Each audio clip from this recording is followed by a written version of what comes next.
Labis nga ang pagkalungkot ng mga bida dahil sa pagkamatay ni Weather. Pero sinabi ni Jolan na gagawin ang lahat para matalo ang kalaban nilang pari at ng stand nito. Kaya sinundan ni Jolan ang presensya ni Enrico na patungo na sa Cape Canaveral at 2 araw na lang bago ng pagkaganap ng new moon kung saan magiging ganap na makapangyarihan si Enrico. Ipinadala na nila ang disk ni Jotaro para magising ang tatay ni Jolan. Nais ni Jolan na bigyan siya ng signal ni Jotaro kung mauuna siyang pupuntahan ng pari o hihintayin ang paggising nito. Saka siya nahiga sa dibdib ni Anastasia at nakatulog. Kaya masaya naman si Pink Hair na pinagmasdan ang mukha ng babae na crush nito. Pagkakataon na daw niyang gawin ang nais sa babae kaya may kinuha siya sa bulsa na singsing na puno ng mamahalin na bato. Saka din ito ipinasuot sa walang kamalay-malay na Jolan. Kaso ay nagulat siya sa pagsigaw ni Costello dahil sa nakitang mga buwaya sa labas ng kanilang dinadaanan. Kaya nagising din si Jolan na automatic na binato ang isang malaking buwaya na nakita. Saka pa sila patawa-tawa ni Costello. Biglang sumigaw si Anastasia na hinawakan ng mga kamay ni Jolan na gustong makita kung hawak pa ng babae ang singsing o ibinato na ito. Kaya nagtaka sina Emporio at ng mga kasama sa reaction ng lalaki. Saka naiyak ito dahil ang singsing nga nabigay niya ang ginawang pambato ni Jolan. Sinabi ni Emporio na gustong makita sa Google Map kung nasaan na sila. Kaya sinabi niya kay Costello na hawakan ang gamit. Pero nabigitan ng babae dahil yung old style na PC pala ang pinahawak ng bata. Saka din nila tinignan sa mapa ang space center na pupuntahan nila dahil doon din papunta ang pari na kalaban nila. At hinuha nilang doon magpapalipas ng araw ang pari hanggang matapos ang new moon. Ipinakita naman si Enrico sa space center na pinagpapawisan na pinatigil ng nagbabantay ng gate para sa next na bus. Pero isang lalaki ang nagsabi na kasama nila si Enrico kaya pinapasok nila nang walang hirap si Enrico. Naglakad sila pero maingay ang lalaki na sinabing gustong gumawa ng magandang bagay sa araw na iyon. Saka napatanong kung anong ginagawa ng isang pari sa lugar na ganon. Maingay ang lalaki na alam na pari si Enrico. At sinabi pang baka alien daw ang Diyos ni Enrico saka pa tumatawa. Kaya nainis si Enrico na sinabing kung alam lang na ganon ang sasabihin ng lalaki ay maghihintay na lang sana siya ng next batch. Kaya tumigil ang lalaki. Samantalang parang natatay naman si Enrico na patuloy na pinagpawisan dahil may nararamdaman siyang kakaiba. Habang ipinapaliwanag ng nasa screen na ang lugar na iyon ay mas mahina ang gravity kaya doon sila nagla-launch ng mga rocket, ay biglang gumalaw-galaw naman ang mukha ni Enrico. Saka biglang tumalo ng inumin ng isang lalaki at pamatak ito sa mukha ng kinausap ni Enrico kanina. Napansin ito ni Boy Labo at nagtaka kung saan galing ang likido. Nakita pa niyang pakanan ang pag-agos ng likido. At mas naintriga siya nang maubos ang laman ng inumin at bumulwak sa mukha niya. Saka pa niya naramdaman ang paghila ng lakas ng gravity na paside at nahila si Boy Labo kaya natusok ang ulo niya sa bakod na naroon at tigok ang lalaki na walang nakapansin. Nagtanong si Emporio kung hihintayin pa nila ang tatay ni Jolan. Pero sinabi ni Anastasia na kailangan nilang puntahan ng pari kaagad bago sila mamatay lahat. Biglang nahirapan si Emporio sa pag-drive kaya inakala ni Costello na naglalaro ang bata. Pero ipinaliwanag ni Emporio na may mali sa sasakyan at hindi niya makontrol. Kahit pinapaandar niya ito ay hindi gumagalaw ang sasakyan. Tapos nakita nila ang katabi na sasakyan na umaatras ito at kita sa mukha ng mga nakasakay ang takot. Maging ang mga ibon ay nahila pabalik. Kasama ding naggalawan ang mga bato. At mula sa harapan ay nakita nila na mula sa alikabok ay magkakasunod na may mga nahuhulog na mga tao kaya sila nagulat. At sangkatutak pang mga tao ang nahulog nakita ng 4. At ang masaklap ay mga sasakyan ang kasunod na nahulog mula sa kanilang pupuntahan kaya natakot ang mga bida na napasigaw dahil alam nilang mapipitpit sila ng mga sasakyan. Nabangga sila ng isang sasakyan kaya nabasag ang salamin sa likod at nahulog ang PC nila sa likod. Sinabi ni Anastasia na paandarin ulit ni Emporio ang sasakyan na ginawa naman ng bata pero hindi pa rin sila gumalaw kaya alam nilang may mali. Napadaos-dos si Costello sa likod na tinawag ang atensyon ng mga kasama. Nakahawak ito sa upuan ng sasakyan at sinabing nahuhulog siya patalikod. Maging ang iba pang mga sasakyan ay nahuhulog at para silang nasa mataas na bangin. Kaya napatanong ang mga kasama na nagtaka. Sinabi ni Costello na kailangan nilang lumabas ng sasakyan dahil kung hindi ay mamamatay sila doon. Saka hindi na nakadikit ang sasakyan sa kalsada kaya napaangat na din ito. Naisip ni Jolan na baka kagagawa nito ni Enrico pero hindi pa naman new moon kaya imposible. Natanggal ang seatbelt ni Emporio kaya siya nahulog na agad hinawakan ni Costello at ipinasa sa lumabas din na Jolan. Lumabas din si Anastasia na hinawakan ng dalawa at kaagad na ginamit ang stand para makahawak sa kalsada. Inaabot nila ang kamay ni Costello nang mahulugan ito ng mabigat na bato sa ulo. Kaagad ginamit ni Jolan ang tali na power at sinubukan na habulin ang nahulog na Costello. Pero nauubos na ang braso niya ay hindi pa niya naabutan si Costello. Kaya sinabi ni Anastasia na tumigil na siya dahil hindi kaya ng katawan niya ang pressure na dulot ng kakaibang gravity na iyon. Dagdag pa ng lalaki na kagagawa niyon ng kalaban para bumalik sila at mapalayo sa pari. Kung ligtas man si Costello ay susunod at susunod ito sa kanila. Saka sila gumapang sa tabi ng kalsada at humawak sa mga poste ng bakod na naroon. Sinabi ni Anastasia na noong maglaban sina Weather at Enrico ay nasugatan ng pari kaya kailangan nilang mapuntahan ito kaagad habang hindi pa nakakapag-recover. Kailangan lang nilang akyatin ang kalsada patungo sa Space Center kung saan naroon ang pari. Kaya agad bumalik ang tapang ni Jolan na naging seryoso para puntahan ang kalaban. Ito daw ang gustong-gusto ni Anastasia sa babae kaya siya na in love dito.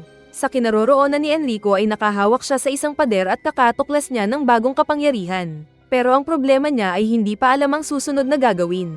Ipinakita naman ng mga kawawang tao na nakahawak sa mga bakod ng sasakyan sa harap ng CR at naging pangit na ang mga ito dahil sa takot. Umakyat naman si Jolan gamit ang kanyang tali at nakahawak pa rin si Emporio sa kanyang likod. Sumigaw ang mga babae na nagpatulong pero sinabi niyang bahala sila sa buhay nila. Nakita ni Emporio na walang signal ang cellphone kaya inakala nilang baka dulot ito ng pag-iba ng direksyon ng gravity. Dumating ang nakasunod na Anastasia na pamatong sa isa pang box. Nagtanong ito kung ramdam pa rin ba ni Jolan ang kalaban sa malapit. Kaya sumagot ang bida na ramdam niya na parang nasa tabi lang nila mismo. Pagkasabi niya noon ay naglakad ang bagong stand ni Enrico sa likod niya. Na kanyang nakita ng mapalingon ng babae at nagawang makasangga sa last second ang bida kaya hindi siya napuruhan ng sampal ng kalaban. Nakita niya ang stand na hindi nakamukha ni Pale Snake kundi ay kamukha ng Green Baby na nakita na nila noon. Dahil sa malakas na gravity ay nahulog ang kamay ni Jolan na hindi niya makontrol. At dahil sa lakas ng pressure ay nasisira ang kamay ng babae na napasigaw sa sakit at nakita pang may lumalabas na mga uod sa kamay. Sinabi ng kalaban na papatayin na ang babae dahil sa gabal ito sa kanya. Nang makita ng kalaban si Emporio at nakilalang ito ang tumutulong kay Jolan ay mabilis itong umatake. Pero pinigilan ito ni Jolan gamit si Stone Ocean na nag-uppercut pero umiwas ang kalaban na mabilis umikot. Sinabi ni Anastasia na nasa likod ito ng babae kaya nagawa niyang makakombo ng mga suntok. Pero mabilis na kinalabit ng kalaban ng sapatos ng bata at buhok ni Jolan sabay back tumbling kaya natamba si Jolan. Biglang nasira ang sapatos ni Emporio na nahulog. Saka din ang buhok ni Jolan na ipinagtaka nila. Naisip ni Emporio na ito ay dahil sa power ng kalaban na gravity. Pero may kakayahan ng kalaban na manipulahin ang gravity sa kahit anong nais nitong direksyon. Pag-atake ng kalaban ay itinapon ni Jolan si Emporio sa kinaroroonan ni Anastasia na sinalo ang bata. Saka din nasira ang kinatatayuan ni Jolan kung saan lumabas si Simon at umatake ng mga suntok na iniwasan ng babae. Naka-timing ng malakas na sipa si Jolan at nasaktan si Simon. Pero nahawakan ng kamao ng kalaban ng paa ni Jolan kaya biglang nagkagutay-gutay ang paa ng babae. Saka pa siya sinaktang muli ni Simon kaya nag-alala sina Emporio at Anastasia. Pero biglang naging maayos ulit ang katawan ni Jolan maging ng kamay niyang napudpod kanina dahil nang madoble na matamaan ito ng pag-atake ni Simon ay bumalik ito sa dati. Pero tinahi pa rin ni Jolan ang sariling mga sugat gamit ng sariling power na thread. Saka din sinabi ni Jolan na nasasaktan ng kalaban dahil nagdugo ang bunganga nito. Kaagad namang pinaakyat ni Anastasia si Emporio dahil kailangan niyang tulungan si Jolan at hindi para mag-alaga ng bata.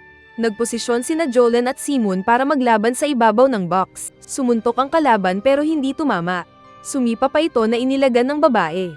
Sumuntok pa si Simon na iniwasan ni Jolan na bumitin sa kinatatayuan nila at sumipa.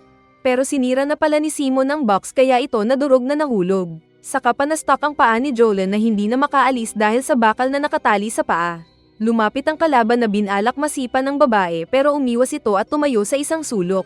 Kaya napagtanto ni Jolan na remote control ang stand na ito at nasa malapit lang si Enrico na pinapanood ang kanilang laban pero hindi niya ito makita. Binalak ni Anastasia na suntukin ang likod ni Simon pero nahulugan siya ng mga bricks mula sa lupa kaya nasaktan ang mahinang Anastasia. Kaya ito nahulog pababa. Kaagad tinalian ni Jolan ang nahuhulog na lalaki. Saka din kaagad hinuli ang leeg ni Simon na natamba at nasakal ang leeg. Sinabi ni na Emporio at Anastasia na tanggalin na ang tali sa leeg ni Simon dahil kapag nahawakan ng kamay niyang naging tali ay baka baliktarin ito at masisira ang kamay ng babae. Pero sinabi ng babae na pagkakataon na nila iyon para malapitan ang kalaban at mabugbog ito sa lupa. Pinipilit ng kalaban na mahawakan ng naging tali sa likod nito na kamay ni Jolan. At nagawa nga nitong mahawakan ng tali sa likod kaya napasigaw si Emporio dahil nahuli na ang kamay ng babae. Kaya nabaliktad nga ang tali na kamay ni Jolan pero positibo pa rin ang babae na may oras pa siya. Samantala ay tumawag naman ang mga field soldiers sa kanilang boss at sinabing hindi nila maipaliwanag ang pangyayari na nabaliktad ang kanilang mga sasakyan at kailangan nila ng examiner sa kakaibang pangyayari doon. May dalawang chopper naman na lumilipad at papunta sa Cape Canaveral at nagre-report. Nang magulat ang mga piloto dahil nang mapasok nila ang space na sakop ng power ni Enrico ay bigla na lang silang sumadsad pababa kaya sumabog ang mga parehong chopper. Samantala ay patuloy ang paglapit ng nababaliktad na tali na kamay ni Jolene sa babae. Kaya sinabi ni Anastasia na suntukin na ng babae ang kalaban. Nakaalis si Jolene sa pagkakalak ng paa at tumalon sa kahinandaang stand para sumuntok. Subalit ginamit ni Simon ang power at balak magtago sa bakal. Hinawakan pa nito ang mga tiles na pinalipad para masaktan si Jolene pero pinagsusuntok ito ng stand ng babae. Kaso ay nakatayo na si Simon at hinawakan na nito ang isa pang tali na kamay ni Jolene. Ngunit para mapigilan at mabigyan ng pagkakataon si Jolene na masaktan ng kalaban ay ini-attach ni Anastasia ang sariling stand sa tali ni Jolene kaya ang katawan muna niya ang tatanggap ng pag-atake ni Simon at siya ang nagkakabaliktad ang katawan. Sinabi ni Anastasia na gawin na ng babae ang pagbugbo sa kalaban kaya buong lakas naman na sinuntok ni Jolene ang ulo ni Simon. Pero nag-iba ang direksyon ng impact ng suntok niya na kinagulat ng babae. Dumating bigla si Enrico na kapalaran daw niya ang maging pinakamalakas. Naroon daw siya para iligtas ang stand kina Jolene habang wala pa ito sa pinakamalakas na estado. Sinuntok ni Jolene ang pari pero tumagos lang ang kamay niya. Saka pa siya lumutang sa ere kaya hindi siya makapalag. Sinabi ni Enrico na siya daw ang center of gravity at kung saan siya nakatayo ay kabaliktaran ng epekto ng gravity kaya nahuhulog si Jolene palayo sa kanya. Nilapitan ni Enrico ang stand nito at sinabing huwag aksayahin ng pagkakataon sa pagtira sa mga kamay ni Jolene, kundi ay bigyan ng isang tirada ang mga kalaban kung saan sila matitigok kagad. Pinutol ng stand ang tali ni Jolene sa kanilapitan ng babae at sinuntok ng malakas sa tiyan na halos pumasok pa ang kamay nito kay Jolene. Dahil dito ay kaagad na tumalikod si Enrico at naglakad palayo na sinabing tapos na ang laban. Saka din gumalaw-galaw ang katawan ni Jolene na nawawala yung bundok saka nasaktan at napasigaw. Nagsuka pa ito ng dugo. Sinabi ni Emporio na hilahin nito si Jolene. Pero hindi na mahawakan ni Anastasia ang naghiwa-hiwalay na tali ng namamatay na babae. Saka din ipinakitang sumabog na ang lamang loob ni Jolene na nagsuka ng dugo at tuluyang nahulog palayo. Kaya napaiyak pareho sina Emporio at Anastasia. Samantala ay sinabi ni Enrico na hindi kapangyarihan ang gusto niyang makamit kundi ay ang kasiyahan ng lahat. At si Jolene ay isa lamang po na kailangang may sakripisyo. Umiiyak si Emporio nang marinig nito ang pagring ng kanyang cellphone na Nokia 33 series. Nagtaka siya dahil nagagawa na ang phone niyang makatanggap ng text pero binasa pa rin niya ang text at mula ito kay Jot Arrow na ramdam daw na nagkasalubong na sina Jolene at Enrico. Sinabi nitong buhay pa si Jolene pero hindi ligtas. Kaya kailangan nilang protektahan ng babae habang papunta pa lang doon si Jot Arrow. Sinabi kaagad ni Emporio ang nalaman kay Anastasia.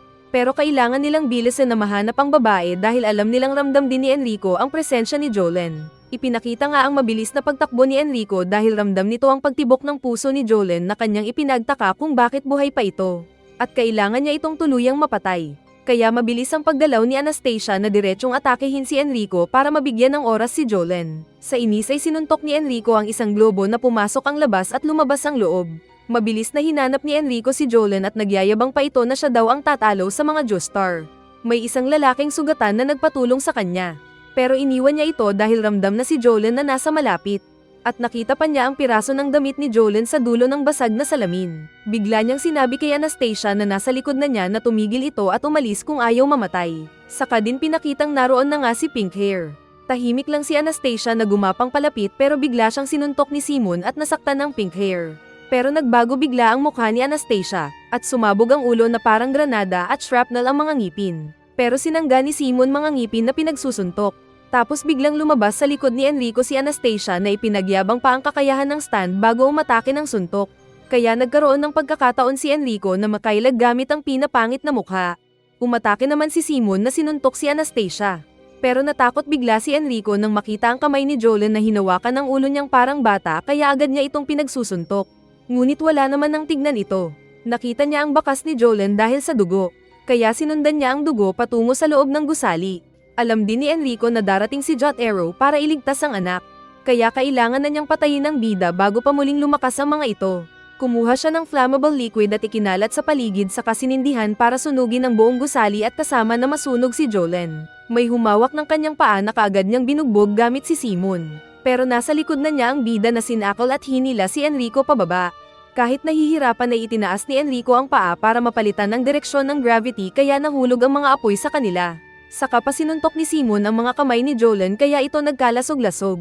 Akala ni Enrico kung panalo na siya pero biglang naging infinite ang tali ni Jolene na biglang umayos ulit ang kamay. Kaya mas nagulat si Enrico na napa-atres. Saka din nakita si Jolan na nakasimangot sa isang sulok. Nakita pa nito ang katawan ng babae na nagkaroon din ng infinite sign. Umatake si Stone Ocean pero sinuntok lang ni Simon kaya naitapon. Saka din nagkaroon ng infinite ang leeg ng babae bilang depensa sa effect ng power ni Simon. Nawala ang kalahating tiyan at dibdib ni Jolan na napalitan ng infinite. Naglakad ulit si Enrico sa ibang anggulo para mapalitan ng direksyon ng gravity kaya nahihirapan si Jolan ng balanse. Saka sinamantala ni Enrico ang pagkakataon na atakehin ng babae gamit ni Simon pero dumpensa pa rin ang stand ni Jolan. Nakita ni Enrico na nasaktan ang ulo ni Jolan pero muli itong nabuo dahil sa gamit ng babae na teknik. Kaya nag-isip-isip muna ang pari habang naglalakad paikot-ikot at napapalitan ng anggulo ng gravity kaya nagkaka-scramble ang mga bagay sa paligid nilang dalawa. Kaya pati sa labas ay may mga nahuhulog at isang katawan ng security guard ang kasama na kaagad sinunggaban ni Enrico at kinuha ang baril. Sinamantala ng pari ang pagkakataon at kaagad na tinutukan ng baril si Jolan at kinalabit ang gatilyo. Kitang-kita ito ni Anastasia at Emporio na naroon din lang sa paligid na walang magawa. Matatamaan na sana si Jolan na na-corner nang biglang tumigil ang oras. Saka hinila ni Jotaro ang anak para hindi matamaan ng bala. Kaya nagulat si Enrico dahil nawala ang kaharap nitong babae. Saka pa siya sinuntok ng stand ni Jotaro paglingon at naihagis ang pari na nasaktan. Naroon din si Costello na ginamit ang duplicate power para maisakay sa palaso na pinatama doon ng Speedwagon Foundation. Hawak-hawak ni Jotaro si Jolan kaya sinabi ng babae na papa. At pinalibutan na din ng mga kasama ng bida ang kalabang pari na nabugbog. Sinabi ni Emporio na talo na si Enrico dahil nasukol na ito. Ngunit sinabi ng pari na hindi pa siya tapos. Saka din biglang lumutang si Enrico kasama ng mga bagay sa paligid nito. At sinabi niyang siya ang sentro ng gravity at napagtanto din na hindi na niya kailangan pang hintayin ang new moon kung malalaman lang nito ang tamang gravitational pull para mangyari ang new moon. Habang nag-iisip ang pari ay sinabi ni Jotaro na pulutin ni Costello ang baril na naiwan ng pari kanina na tinignan naman ng babae. Sinabi ni Jotaro na malaki na daw si Jolan dahil sa ginawa nito. Saka binitawan ng kamay ng anak na nagre-recover pa rin. Binaril ni Costello si Enrico na nasa ere kaya inilabas naman ng pari ang stand nito para dumpensa. Kaya pinatigil ni Jotaro ang oras gamit ang power ng stand at nag-froze ang mga naroon. Kinuha ng lalaki ang malaking sibat at buong lakas na ihinagis kay Enrico. Tumigil din ang sibat na nagawa pang makita ng gumalaw na mata ni Enrico. Pagbalik ng oras ay nasangga ng mga suntok ni Simon ang mga bala. Samantalang nataman si Enrico ng sibat ni Jotaro at nasaktan ang tenga. Kaya nagtaka maging si Jotaro na inakalang nagkamali lang siya ng pagtapon sa sibat. Pero nakaligtas pa rin si Enrico na nagpunta sa space shuttle at madali lang nakapasok sa pinto ng space shuttle. Kaya nagkaroon ulit ng pagbabago sa direksyon ng gravity. Nagtaka si Jotaro kung paano nakailag ang kalaban. Samantalang sinabi naman ni Jolan na tingin nito ay nadiskubre ni Enrico ang missing element ng lubusan nitong pagkakaroon ng pinakamalakas nitong power. Saka din patawa-tawa si Enrico na nagpasalamat sa mga bida dahil sila ang dahilan kaya siya lumakas at nagliwanag pa ang bunganga at katawan ni Enrico. Habang nagliliwanag ang katawan ni Enrico ay biglang nakita ng mga bida na nasa tabi na niya si Anastasia na nakalapit. Sumuntok si Anastasia pero hindi ito umabot dahil may bagong stand na lumabas sa kamay niya. At ito daw ang bagong stand nang nagliliwanag pa rin ang katawan na Enrico. Pinilit pa rin umatake ni Anastasia, pero lumabas na ang stand ni Enrico at lahat sila ay nagliwanag na rin ang mga katawan. Nagising na lang bigla si Jolan na naka-recover na at kasama pa rin ang iba pa. Nagtaka sila kung nasaan sila. At hinahanap nila kung saan nagpunta si Enrico. Sinabi ni Jotaro na hindi ang shuttle ang nag-teleport pero sila ang nailipat sa ibang lugar. Sinabi ni Anastasia ang narinig na hindi na si Simon ang stand ng kalaban nila dahil may bago na naman. Nagtanong si Emporio kung ramdam pa rin ni Jolan si Enrico. Ramdam pa rin daw ng babae ang pari pero hindi alam ang saktong lokasyon. Kaya sinabi ni Jotaro na hindi nila alam kung nagtatago lang ito sa gilid-gilid. Hindi pa rin matanggal sa isip ni Jotaro ang nangyari kanina na sa split second lang ay nakailag si Enrico dahil nakita ang pag-atake niya kahit natigil ang oras. Naramdaman nilang umulan. Pumasok si Costello sa gusali pero sinabi ni Jotaro na mas magandang tumayo sila sa open space. Tapos nagulat sila nang bigla na lang silang nabasa lahat dahil sa ulan na tumigil na. Naipit din bigla ang paa ni Costello dahil sa mabilis na pagsara ng pinto. Sinabi niyang automatic ang pinto at sinubukan niyang alisin ng paa nang magulat siya dahil sa bilis ng paggalaw ng pinto na muntik pang makagat ang puwet niya. Napansin ni Jotaro na bigla na lang siyang natuyo kaya nagtaka.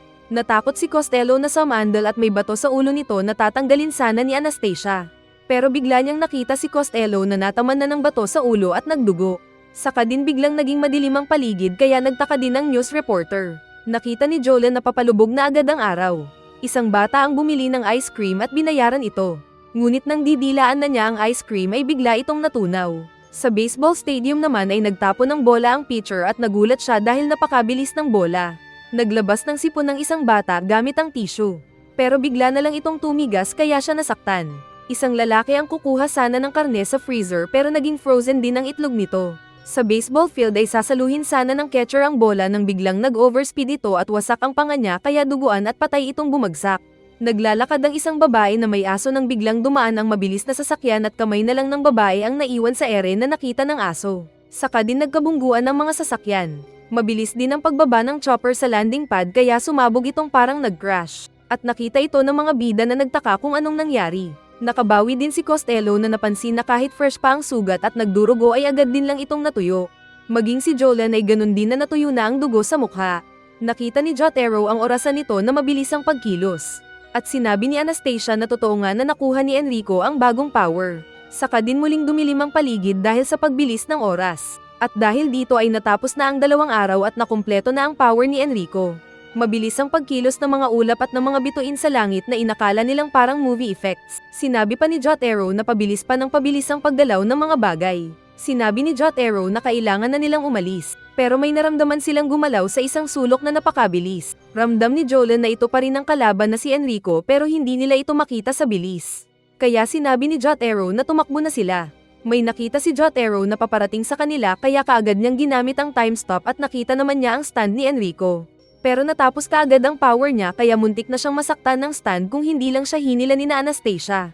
Gamit ni Anastasia ang diver drive para mabantayan ang kanilang tinatayuan. Saka sinabi ni Anastasia kay Jotaro na gusto nito si Jolan at babantayan ito kapalit ng buhay. At humingi ito ng approval ni Jotaro na maging asawa si Jolan. Hindi man daw iyon ang tamang oras pero humingi pa rin si Anastasia ng basbas ni Jotaro. Pero imbes na sagutin ito ni Jotaro ay sinabing walang alam sa sinasabi ni Anastasia.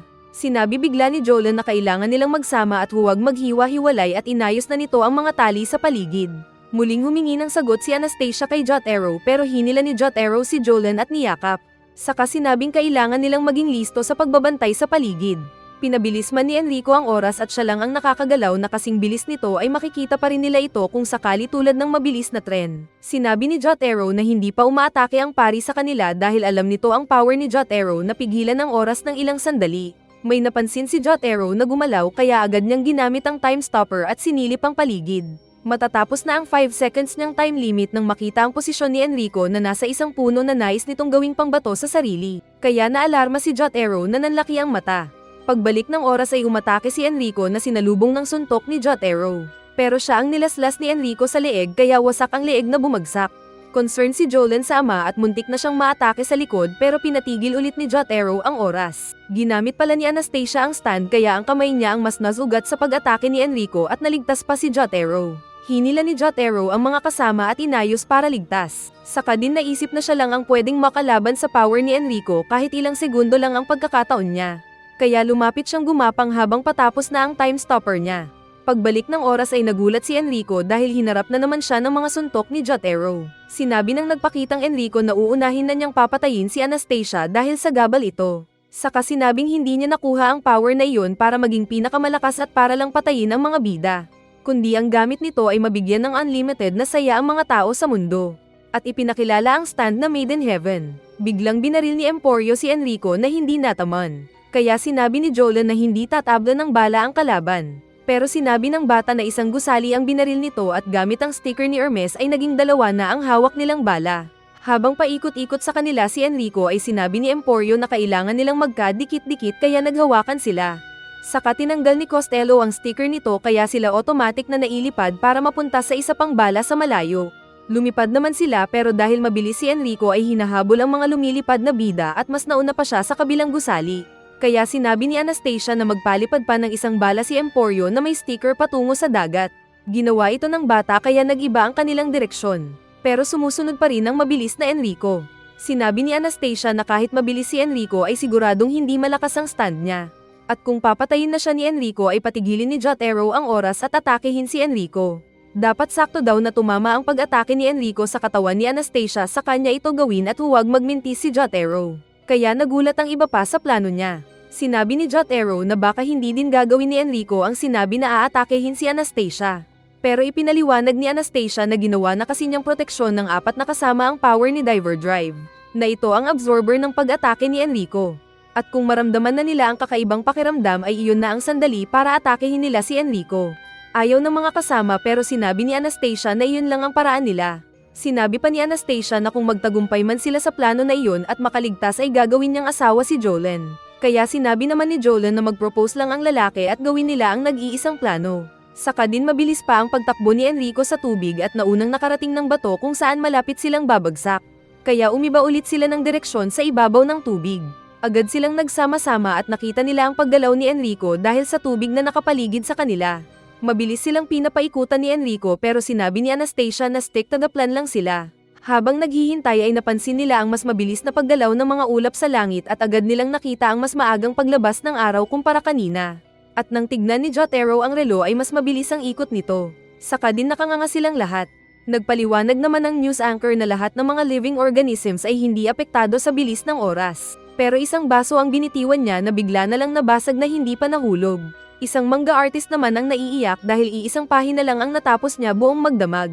Tapos bago pa niya magamit ang tinta ay naging matigas na ito. Balik sa mga bida ay suspense ang paghihintay nila na ihinanda ang mga sari-sariling stand. Habang nag-uusap ay natusok ang dibdib ni Anastasia mula sa likod.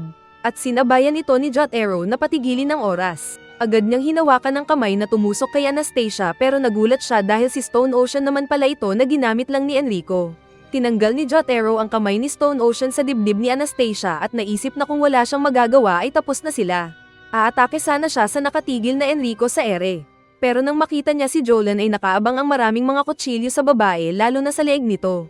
Kaya napasigaw si Jotaro na iniligtas si Jolen bago umatake. Kaya nakatakas si Enrico nang bumalik ang oras. At kaagad pa itong nagpunta sa likod ni Enrico na sinabing nahuli ng 2 steps ang lalaki. Nakita ni Jolen na tigok na si Anastasia. Sinabi pa ni Enrico na alam niyang ang kahinaan ni Jotaro ay ang anak na babae. Umatake si Costello pero sa isang iglap ay inatake na sila ni Maiden Heaven kaya naputol ang kamay ni Costello at natambo na namatay. Nahati naman ang mukha ni Jotaro na hindi rin nakailag. Tinawag siya ng nanghihinang Jolen at sinabi nitong nagnakaw noon na hinihintay ang pagdating ng ama dahil alam niyang ililigtas siya nito. Saka din nagdugo ang mukha ni Jotaro na nakarne at patay na rin siya. Umagos din ang dugo sa saksak ni Jolen sa katawan na namamatay na rin. Kaya na-shock si Emporio. Saka din napasigaw na hindi alam ang gagawin dahil patay na lahat ng mga malalakas nitong kasama. Sinabi ni Enrico na maging siya ay hindi rin ligtas sa kailangan na patayin ni Enrico. Sinabi pa nitong siya ang pumatay sa ina ng bata. Tinutukan ni Emporio ng baril si Enrico saka din pinagbabaril. Pero nakailag lang si Enrico. Papatayin na sana ni Enrico si Emporio nang biglang mahila ang bata palayo kay Enrico kaya nagulat silang pareho ng pari. Saka pinagsusuntok ni Jolen si Enrico gamit si Stone Ocean at mabilis na nagtapon ng kutsilyo kaya nasaktan ang pari.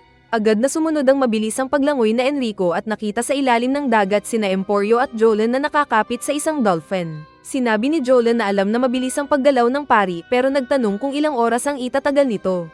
Pero kasabay nitong nagdudugo ang sugat ni Jolen. Galit si Enrico na sinabing hindi nahahayaan pang makatakas doon si Jolen. Tinawag ni Emporio si Jolen na lumapit sa dolphin gamit ng tali. Sinabi ni Jolen na sinamantalan niya ang pagkakataon na talian ng isang dolphin nang umatake si Costello. Tinatawag ng bata ang babae pero sinabi ng babae na narinig nitong kapag pumayag ang dolphin na isakay ang isang tao ay hindi ito hahayaan na malunod at dadalhin ito sa ligtas na lugar. Saka sinabi ng babae na hindi makakasama sa bata dahil nararamdaman siya ng kalaban at malalagay lang sa panganib ang bata. Saka nagpaalam na din ang babae na sinabing magpatuloy na mabuhay si Emporio dahil siya lang ang pag-asa nila. Saka na din tinanggal ni Jolen ang pagkakatali sa dolphin at nagpaiwan para harapin ang sumusunod na Enrico. Subalit pagdating ni Enrico sa kanya ay naging karne na siyang nagkadurog-durog. Kaya napasigaw na lang si Emporio na dinala ng dolphin palayo. Samantala ay naging masyadong mabilis ang paglipas ng araw dahil parang naging segundo na lang ito habang tinitignan ng mga tao. Ang mga isda ay nasisira agad. Kaya nag-agawan ng mga tao ng pagkain pero maging ang mga ito ay nasira agad. Maging yung katawan ng mga namatay na bida ay nabubulok agad. Nasira yung gamit ng mga tao kasama na rin ang mga peke ng ngipin na nangagsihulog. Mas lalo pang bumilis ang pagdaan ng mga araw na parang na fast forward na mas kinabahala ng mga tao. Samantalang patuloy lang sa paglangoy si Emporio na dala ng dolphin. Saka din nasira ang damit niyang naglaho bigla. Saka pa nawala ang tubig sa dagat dahil nagbago ang terrain kaya para silang lumipad. Naglabasan din ang mga kakaibang nilalang na nakita ni Emporio saka pa nagliwanag ng malakas na kanyang kinasilaw. Nakita na lang niya ang sarili na nakabalik sa preso. Narinig niya ang ingay ng ilang tao at nang sinilip niya ito ay mga gwardiya at mga preso ang naroon pero nakahubad na silang lahat at hindi alam kung anong nangyayari. Nakita niya ang damit na agad isinuot. At narinig niya ang pamilyar na mga boses na kanyang sinilip. Parang sina Jolan at Jotaro ang mga ito pero ibang mga tao kaya nagtaka si Emporio. Napatanong si Emporio kung anong taon na iyon. Nang biglang magsalita si Enrico na dumating at sinabing nasa taon 2011 sila. Sinuntok pa ni Enrico ang dalawang peke na nawalan ng malay. At patuloy lang ang pagtulo ng dugo sa mukha ni Enrico. Akala ni Emporio kung bumalik sila sa nakaraan pero sinabi ng pari na naka-advance na silang malayo dahil nag-reset na ang mundo at naiwan ang lahat ng ayaw niyang tao sa nakaraan at maging mga kaluluwa nila ay hindi nakaligtas. Iyon daw ang kakayahan ni Maiden Heaven. Sinabi ni Enrico na si Emporio na lang ang natitira na hindi dapat kasama sa reality na iyon. Kaya papatayin daw siya ni Enrico. Nakita ni Emporio na nakatakas ulit sina Jolan at Jotaro tulad ng nangyari sa nakalipas. Kaya sinabi ng pari na dahil iyon sa kapalaran na naka-install na. At sinabi din ng pari na alam nitong tatakas din si Emporio sa kwarto nito tulad ng nakalipas niyang ginawa. At takot naman ang bata na tumakbo at tumagos patungo sa isang hallway. May nakita siyang dalawang guards na tumatakbo pero biglang sinabi ng isa na babagsak sila. Pero umalis pa rin ang mga ito. Lumabas ulit si Enrico na tinignan si Emporio. Binati ng dalawang guard si Enrico pero sinapak niya ang dalawa na nahulog nga at nauntog na parehong tigok. Natakot ulit si Emporio na tumakbo sa isa pang lugar sa preso. Napaisip siya at naalala ang sinabi ni Enrico na nakaabot na sila sa dulo ng universe. Naalala ni Emporio ang nabasa na theory na kapag narating nila ang dulo ng universe ay mangyayari ulit ang Big Bang at magkakaroon ng bagong universe. Saka naalala pa niya ang sinabi ni Enrico na lahat ng iniwan sa past universe ay naglaho na. Kaya napaiyak si Emporio nang maalala ang mga nawalang kasama. Muling lumabas si Enrico kaya muling napatakbo si Emporio na hindi alam ang gagawin. Sinabi ni Enrico na mapalad daw ang lahat ng dinala niya sa reality na iyon dahil alam na nila ang mangyayari sa kanilang hinaharap at sarili. At mauulit lang ang nangyari sa kanila sa nakaraan dahil nakatatak na ito sa kanilang mga utak. Dahil iyon daw ang tunay na kasiyahan na hatid niya sa mga tao gamit ng kapangyarihan ng stand. Iyon ang dahilan kaya ginawa lahat ni Enrico ang makakaya para mangyari ito. Samantalang patakbo-takbo naman si Emporio na nadapa pa daw. Gusto niyang kunin ang baril sa pusod pero naalala niyang naitapon na pala ito sa dagat. Kaya tumakbo siya ulit at binalak pumunta sa opposite na bahagi ng papunta sa kanyang secret room. Kaso ay nakaapak siya ng push brush at napalo ang mukha kaya nahulog siya sa opposite na direksyon at nakita ulit siya ni Enrico. Kaya napasigaw ulit ang kawawang bata na parang nababangungot dahil sa kakasunod ng killer na pari. Sinabi ni Enrico na kapag nakatakas ulit si Emporio doon ay baka maging problema pa niya ito sa hinaharap. Kaya papatayin na niya ito. Kahit pa hindi ayon sa nangyari katulad sa nakalipas. Naalala ng bata ang sinabi ni Jolan na siya ang pag-asa nila kaya tumayo at parang lalaban. Lumapit si Enrico at sinuntok na si Emporio gamit ng malakas nitong stand kasabay ng pagpasok nila sa secret room ni Emporio. Pero nagulat si Enrico nang makitang nakalagay na sa ulo ni Emporio ang disk ng power ni Weather. Sinabi ng naging kakaiba ang aura na bata na ginawang disk ni Weather ang power sa huling sandali ng buhay. At ito yung disk na sekretong binigay ni Jolan sa kanya nang nasa dagat sila.